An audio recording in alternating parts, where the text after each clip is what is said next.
Welcome to another tutorial from the Lulu Blue Studio. My name is Luisa and I'm a watercolor artist from Italy based in Germany. I love painting blue style flowers in watercolor, and this is what we are going to do today, practicing wet on wet and wet on dry technique. We start today taking our round brush and a little bit of yellow ochre paint, watercolor paint, and we create a round circle that is the center of our flower. Then, just with water from our jars, we take the belly of our round brush and we start to create loose style petals. In this case, you don't really see the petals because the water is clean, but as you can notice probably, some of the yellow ochre is already traveling into the petals through the wet on wet technique. Then I take a little bit of gouache, and I take this gouache just to show you this concentrated amount of yellow ochre that is traveling into the petals, the wet petals.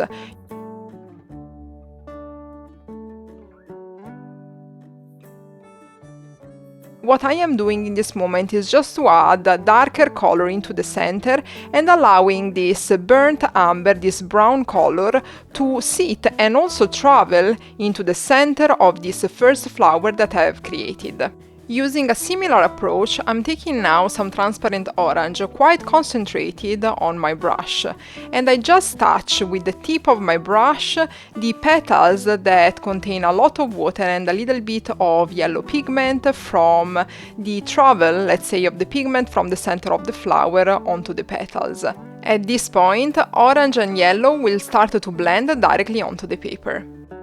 Now I mix on my brush a little bit of transparent orange and scarlet red, and I create a similar flower, creating first the center of the flower, around center, with a concentrated amount of transparent orange and scarlet red, and then I just remove the pigment from my brush, and using just water I start to drag, let's say, the center onto the out part of this flower, creating the petals. In this whole tutorial, we practice wet on wet, creating all of the petals of these flowers just using clean water and, let's say, dragging the color that is in the center of the flower to the outer part.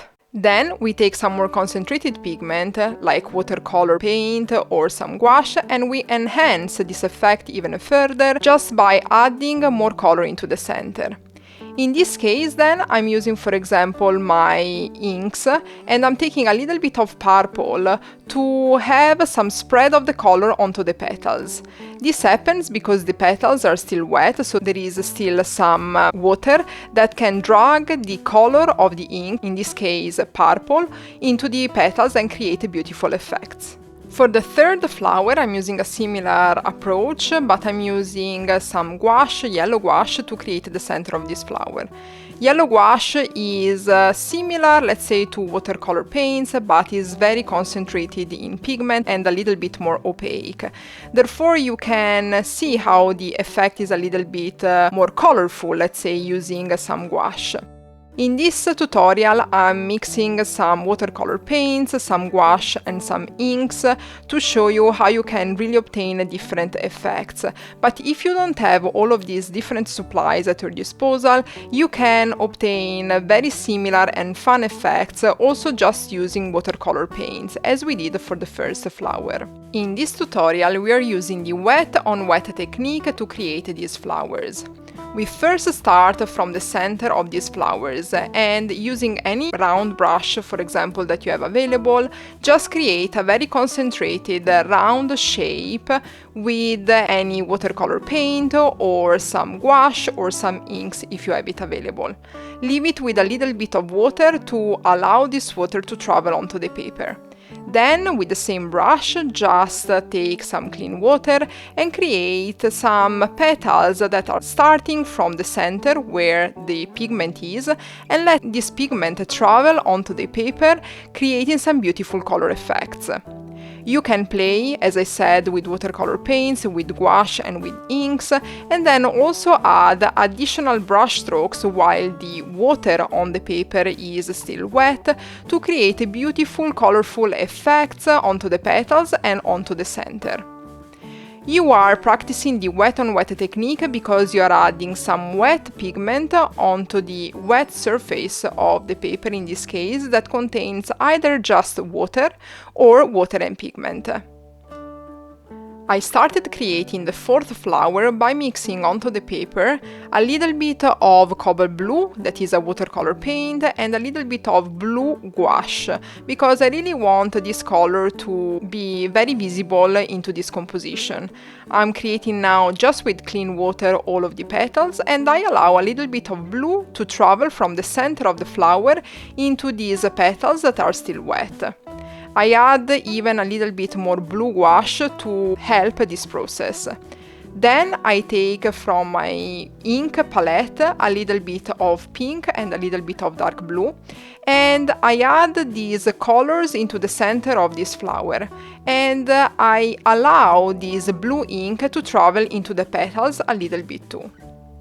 Inks are very bright colors and very liquid compared to the watercolor paints and even to gouache. Therefore, when you will try to practice this exercise with inks, if you have them, you will really notice a sort of explosive effect from the center of the flowers into the petals. And at this point, I'm quite happy with the result that I am having from these colors that are traveling onto the paper while this whole composition is still wet, and therefore I start to take a little bit of green paint, mainly watercolor paint, and I start to create watercolor stems and leaves. When I start creating these stems and leaves, what I have on the brush is just a little bit of pigment and a lot of water. In this case, I'm behaving in a similar way as I've done before, because I want to add, as you will see, some more concentrated pigment in a second moment. And I will do this process while the leaves and the stems are still wet, so the water is still present on the surface of the paper, and I will allow some darker green to blend with the layer of light green that I have added onto the paper through the wet on wet technique. So in this case, for example, I've created a very light layer of leaves just using a little bit of Sap Green with a lot of water.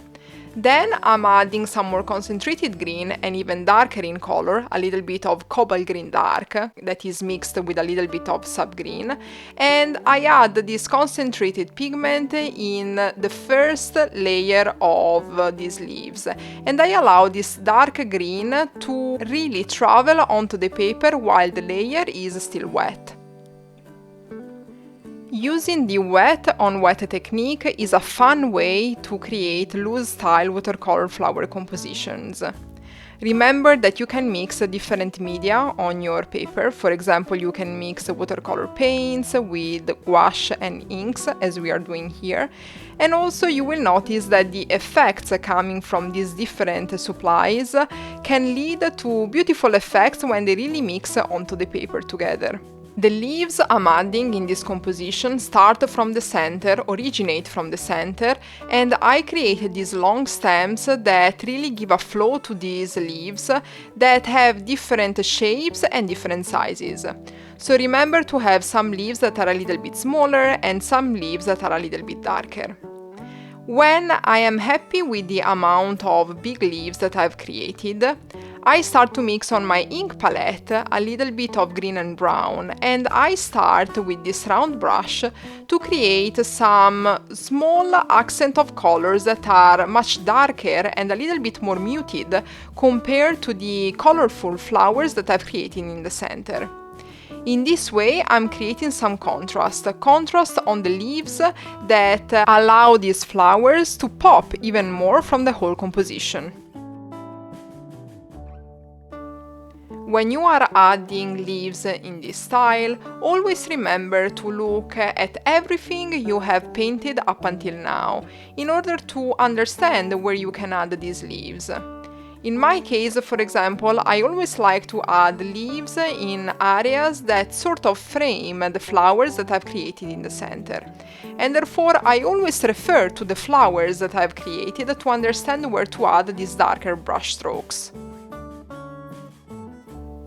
You can remove a part of the pigment in a cup of water, or you can add to your brush some more concentrated pigment in order to create a contrasting elements, like leaves in this case, that have different colors and really give a sort of different dimension to your whole composition. And now that I'm happy with this composition, I started to add a few elements through the wet on dry technique. I use this technique often to add some elements that are really going to pop from the whole composition. In this case, I'm going to start to add a few dots into the center of these flowers, just using the tip of my thin brush. I use my gouache set just because I really want these colors, these elements, to really be highlighted in the center of my flower. But if you don't have gouache available, remember you can do the same, just using a high concentrated amount of pigment into your brush with just a little bit of water. And therefore use your watercolor paints to obtain a similar effect. You can add as many elements in the center of the flowers in this style as you like, depending on the final effect you really want to achieve. You can also use the same technique, wet on dry, to add some contrasting brush strokes also onto the leaves. But I haven't added these elements on the leaves because I really wanted to create something where the wet on wet technique was the main technique to highlight the contrasting colors and the movement of the colors onto the paper, onto these flowers. I really hope it was an interesting and useful tutorial for you. Let me know in the comments below. Thank you for watching. See you on the next tutorial.